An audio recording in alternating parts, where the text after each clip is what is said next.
കലോത്സവത്തിനിടെ SFI KSU സംഘർഷം വളഞ്ഞിട്ട് തല്ലി. പരിക്കേറ്റ KSU നേതാക്കളുമായി പോയ ആംബുലൻസും ആക്രമിച്ചു.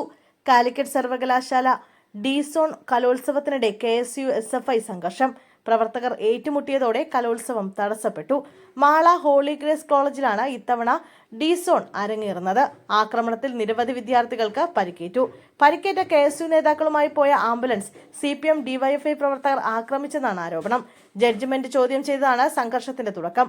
മത്സരാർത്ഥികളും സംഘാടകരും തമ്മിൽ തുടങ്ങിയ സംഘർഷം വിദ്യാർത്ഥി സംഘടനകൾ ഏറ്റെടുക്കുകയായിരുന്നു. മത്സരങ്ങളും ഫലപ്രഖ്യാപനവും ചോദ്യം ചെയ്തതാണ് സംഘർഷത്തിന് കാരണം. സംഘർഷത്തെ തുടർന്ന് കലോത്സവം നിർത്തിവെച്ചു. കമ്പിവടിയും കല്ലുകളും ഉപയോഗിച്ച് നടത്തിയ സംഘർഷത്തിൽ നിരവധി പേർക്ക് പരിക്കേറ്റു.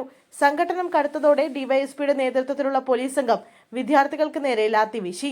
പരിക്കേറ്റിരുന്ന KSU ജില്ലാ പ്രസിഡന്റ് ഗോകുലടക്കം 10ഓളം പേർ സഞ്ചരിച്ചിരുന്ന ആംബുലൻസ് മുരിങ്ങൂർ നയാഗ്ര പെട്രോൾ പമ്പിനടുത്ത് വെച്ച് ഒരു സംഘം CPM DYFI SFI പ്രവർത്തകർ ചേർന്ന് ആംബുലൻസ് കല്ല്, വടിവാള് എന്നിവ ഉപയോഗിച്ച് ആക്രമിച്ചുവെന്നും ആരോപണമുണ്ട്. പരിക്കേറ്റവരെ കമ്പി കൊണ്ട് കുത്തി. തുടർന്ന് പരിക്കേറ്റവർ കൊരട്ടി പോലീസ് സ്റ്റേഷനിൽ അഭയം പ്രാപിക്കുകയായിരുന്നു. ആക്രമണത്തിൽ ആംബുലൻസിന്റെ ചില്ല് തകർന്നു. KSU നേതാക്കൾ പോലീസ് സ്റ്റേഷനിൽ തുടരുകയാണ്. KSU ജില്ലാ അധ്യക്ഷൻ ഗോകുൽ ഗുരുവായൂരിന്റെ നേതൃത്വത്തിലുള്ള സംഘം അതിക്രമം അഴിച്ചുവിട്ടതെന്നാണ് SFIയുടെ ആരോപണം. SFI പ്രവർത്തകരാണ് ആക്രമണത്തിന് പിന്നിലെന്ന് KSU ആരോപിച്ചു.